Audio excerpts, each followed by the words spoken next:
I'm not having a very good week. And I'm having trouble, when I used to make things, when we first started making content on YouTube, it's not that it was easy for me to keep making things, but the stakes were lower, I guess. The fear of failure was the fear that something I made wasn't going to be completely perfect. But no one saw it. You know, we would get 10 views or 2 views. Even the stuff that was popular back then that got a few hundred views, I wasn't too worried about it. But now it's sort of... Now my two worlds are the same. I've made an active effort to not separate my creative life from my working life. They're sort of interlinked now. You know, people in my real life, my corporate life, know that I do this, and people in my creative life know that I have a corporate life. And those two things are slowly becoming one and the same, which is exciting because it means I'm no longer living these kind of two dual realities. I can kind of blend them together.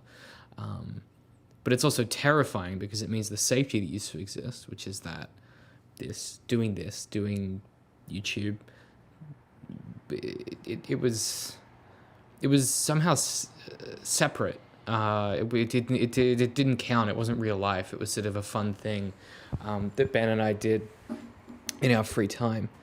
And I've been working on this video that you're going to see maybe in 6 months' time. I don't know when it's going to come out. About a particular piece of media that I'm not going to disclose what the video is about. If you're a Patreon, you'll probably already know, but you know, I've been working on it for a really long time. I started working on it when DCM Works fell apart and we started Zero Indent. Was when I started working on the script for it. It's about 120,000 words worth of script. And I just don't know if I'm going to finish it. So I've been thinking a lot about creativity and what it is that I'm doing here, or what it is that we have done here, or what it is that I wanted to do here. Kazmadar? Maz Kanata. Maz Kanata. Oh, right. Damn it. You had all the right letters. Phonetically, it sounded like a Star Wars name. It did. Yeah. It did. Could you say it? What's the name again? If you read our publication, it's probably no surprise that I've had a pretty rocky year and a half. Mental health-wise, life-wise. Yeah, the last few years have not been great for me. And that's saying something because I'm a straight, white, middle-class guy, so my life is pretty good in general. But I would safely characterize the last 2 years as probably the worst 2 years that I've had. Oh, was that chair in the fucking shot the whole time? And I don't know, I guess I'm getting to a point now, or maybe an age, where this stuff doesn't feed me like it used to. I was having a conversation with Ben on Friday night about the fact that we kind of did it all. You know, I set out to form a unique voice in Media Crit, to bring the expertise and the specialty, the thing that we do, that's unique in my opinion. You know, we set out to bring that to as many people as we could.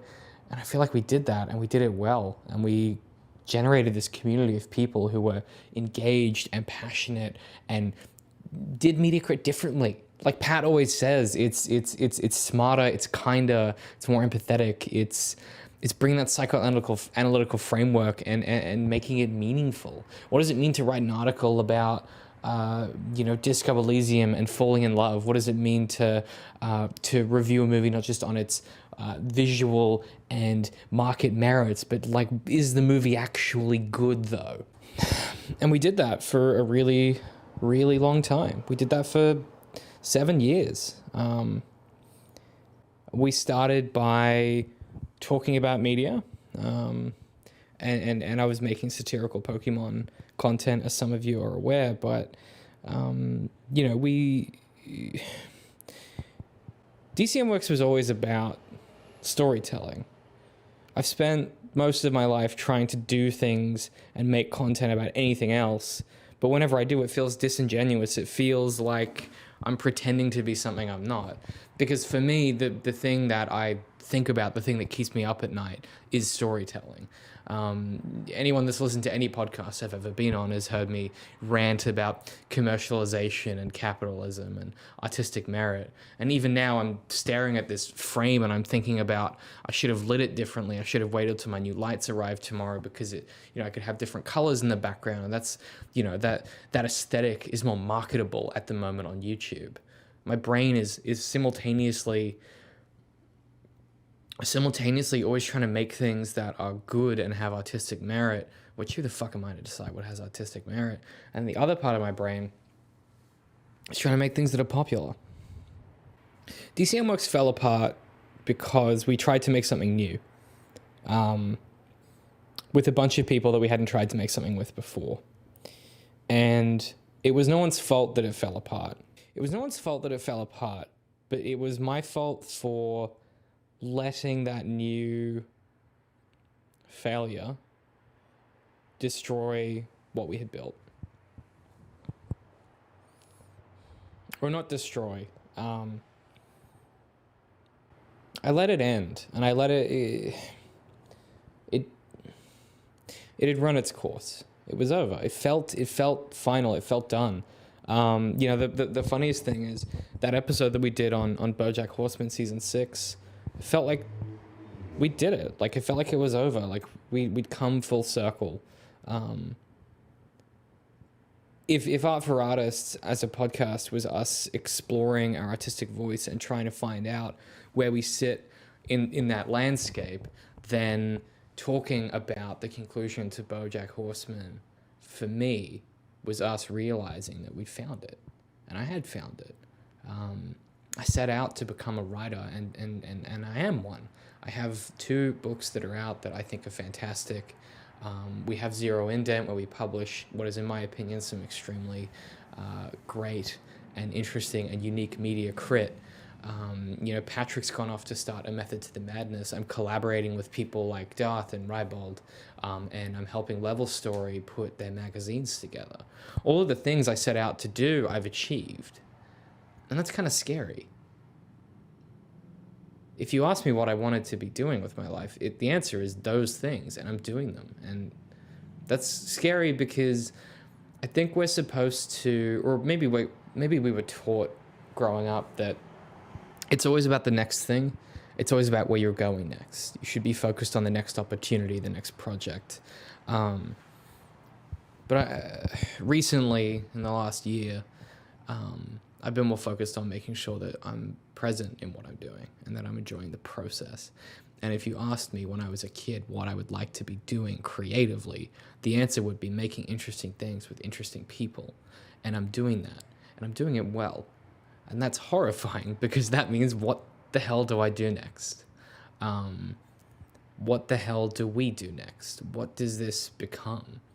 Can we even keep making content like we used to? Is there even a place for this video I've been working on? It's going to be like 7 hours long. Who's going to fucking watch that?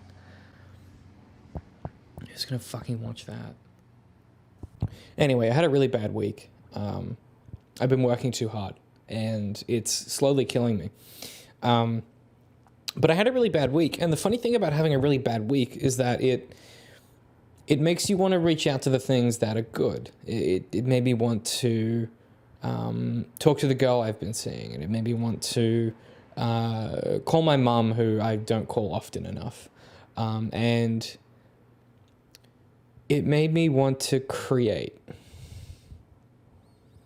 Because despite everything, despite how long I've been making things on the internet, the one thing that gives me pleasure is creation. I woke up this morning and I wrote an article about Death Junk, which is, in my opinion, a very fantastic video game. It was an article about other stuff, but that was what it's about, that game. It's also about, in no small part, it's about the feelings I've been navigating the last few weeks, and the confusing complexity of being an adult and dealing with these things that used to be so goddamn simple, but no longer are. There's no such thing as a simple or easy relationship necessarily. There are easy parts to it and there are easy aspects, but life is messy and complicated, and this week sucked.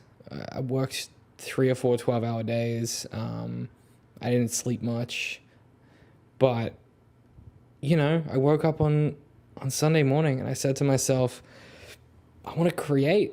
That's the thing that, for whatever reason, whether it's whether it's the influence of reading Harry Potter too young, or whether it's just the thing I was destined to do, or whether there is some kind of creator out there who says this is the thing that you were born to do, whatever the fucking reason is, you choose to believe this stuff happens. The thing that gets me going in the morning and the thing that keeps my wheels turning is creating. It's being creative, and this is something that I've realized recently, it's being creative and doing it with people that I care about. The last year of my job has taught me that. I spent a lot of time working with people who are quite bureaucratic, who for a living have to be, to some extent, fake, or kind of have to have a persona. And the thing that I've realized that is unique to my experience, or the thing that makes my experiences more enjoyable in retrospect as I'm reflecting on them, is that I've had the opportunity to work with a bunch of people who are very straightforward, who are very kind, and who are very honest. Whether it's Patrick, Ben, Laura, Aaron, there is a long list of people who I've been fortunate enough to work with in a creative space that have given me that, and in my corporate life, another long list of those people too. Cameron, Kate, Glenn, there's a long list, Gemma. There are many, many people who I'm fortunate enough to have known and be known by. And being known is scary. When I talk about wanting to create and waking up and feeling like that's the thing that makes me happy, the other thing that comes with that is to create is to be vulnerable. It's to put yourself out there. It's to admit flaws, and to be willing to wear those on your sleeve. I wrote an article at Christmas that I would have written 3 years ago. It was deeply personal. It was a media crit about a movie, but it was also just about my dad and my relationship with him, or lack thereof, I suppose, and the differences between me and my brother and the way that we work. And the reason that DCMWorks fell apart is not because I let it fall apart. It's because I changed. And that's not a bad thing. Everybody changes. Everybody's always changing and growing and evolving. And sometimes when we're changing, we mistake others' change for injustice. And we look at something somebody else did and we say to ourselves, well, they betrayed me, they hurt me. Or they took something away that was not something we talked about or agreed on. For the record, it's not completely lost on me that this might be one of those videos that is a little inaccessible to most people. But I suppose that's always been what we've done, is talk about things in the way that we talk about them and not worry too much as to whether it's relatable. I think I've spent a lot of my creative career trying to make things that people will like. And I guess what I realized is that the things that people think we've done that they really enjoy, generally speaking, are things that they would have liked anyway. Whether or not those things are commercially viable or popular or successful, whether they get 30,000 views or not. Every now and then, we made something that was popular and also really good. But mostly the stuff that got popular was just chance. Things that had the right keywords, or we rolled the roulette and the algorithm worked out for us. Our most popular video, I really think, is trash. But it's popular on YouTube for some reason. All this to say that if this video doesn't particularly appeal to you, that's also fine. It might be the second last thing I ever publish, so you're welcome, I suppose. There's this moment in BoJack Horseman that I always think about when I'm having weeks like this, where I think it's at the end of season 1 or 2, and BoJack has just this really awful series of experiences, and he decides that he's gonna get his life together. He's gonna start exercising.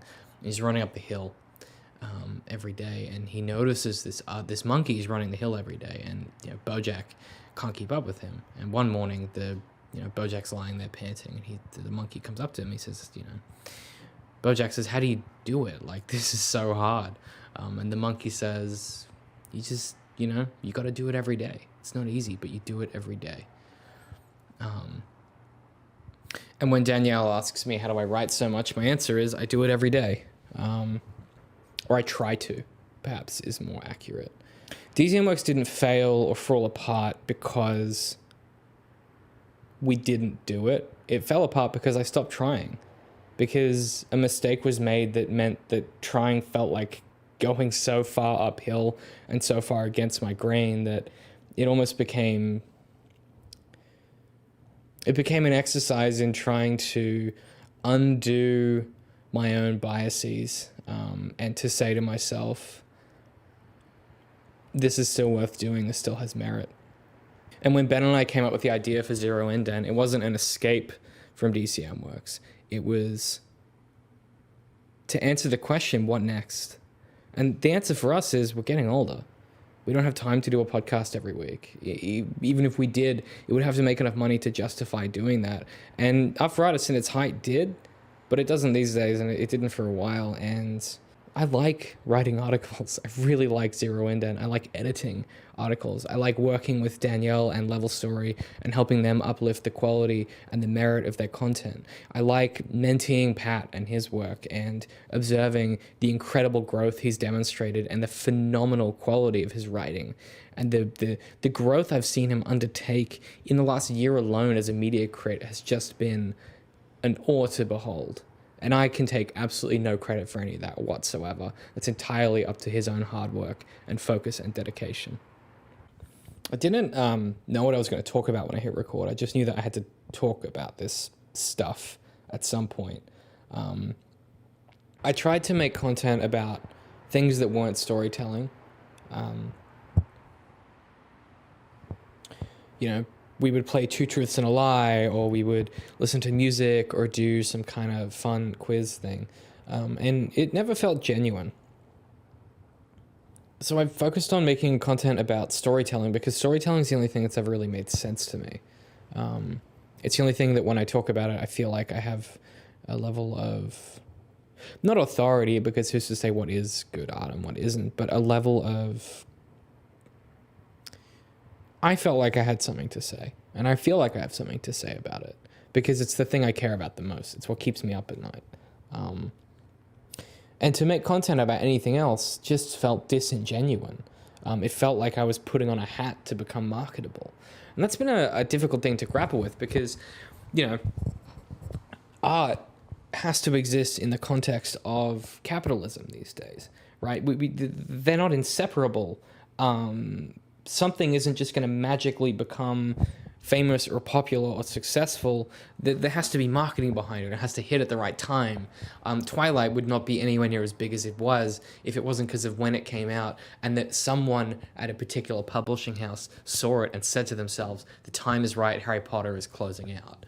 These things are cynical and gross, and I hate that I have to market not just my work, but myself. I'm a brand for some reason. DC McNeil is a fucking brand that needs to be sold. Despite the fact that my work has nothing to do with me or my face. I don't like social media. I'm not on social media at all. I have LinkedIn and Twitter, both of which I use as sparingly as possible. I deactivated my Facebook 9 months ago and haven't noticed a fucking blemish on my life since. I don't like that to do this thing, we have to be public figures.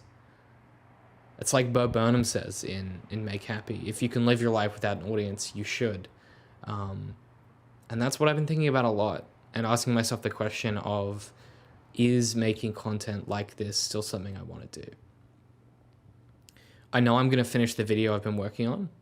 I know that. I don't know how long it's going to take me. It might kill me. It might never get done. But I'm going to finish it, or I'm going to try to. And the way I'm going to do that is by doing it every day, just a little. And I'm going to get book 3 finished the same way, and then book 4, and then whatever I write after that will get done the same way, which is by doing a little bit each day. And so if you're out there and you're creating things and you're someone who's seen me make things, or you want to make things and you look at other people that are doing it and you think to yourself, wow, they're so incredible. Look at how much they make. Look at the quality of that. You need to start somewhere. And the place you start is by doing it every day. And lately that's been hard for me. It used to be easy. I used to have time. I had energy.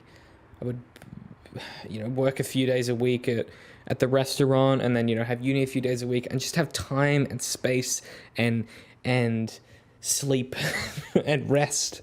And I wasn't as depressed and anxious, and I didn't worry about whether or not she would call back, and I didn't worry about whether or not I wasn't talking to my mum enough. Those things just weren't factors. But now they are, and they always kind of have been. One of my favorite discussions on media criticism is this slice of an interview that I think Cameron Kunzelman linked in his Twitter, where this academic is sort of asked, the interviewer is saying, look, you review a lot of things and you're quite negative and you spend a lot of time picking stuff apart. Do you enjoy, consuming the things? And I think about that a lot, because his response is, the joy is not in the consumption. He specifically talks about this upcoming project that's going to require him to play a lot of, military first-person shooters, something this media crit doesn't enjoy.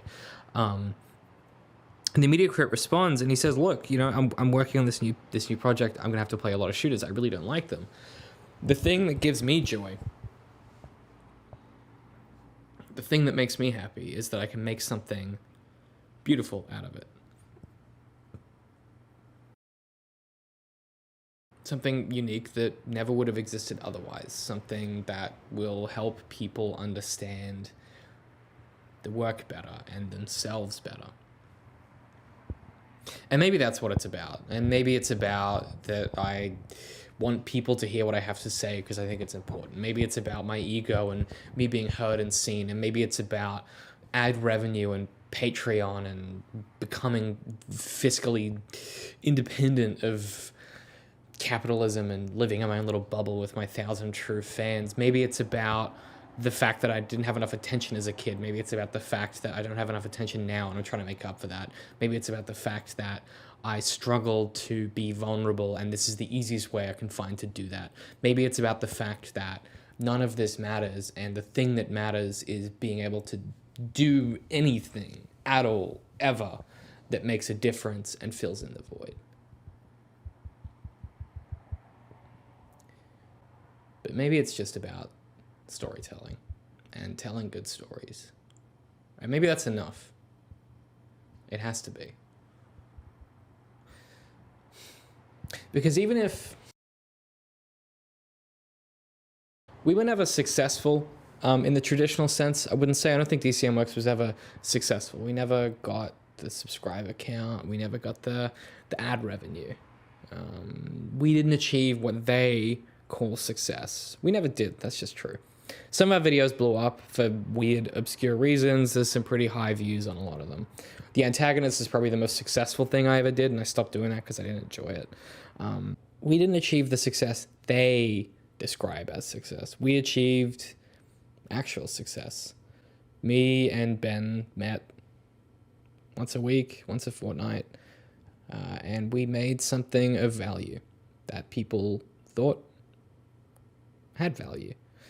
We made something we believed in and cared about. I poured hours of research into that show every week. I raked through articles and research papers and literary theory, and I picked apart IMDb pages, and I rewatched films over and over again. I replayed video games. I rewatched TV shows. We invested ourselves in making something that had meaning.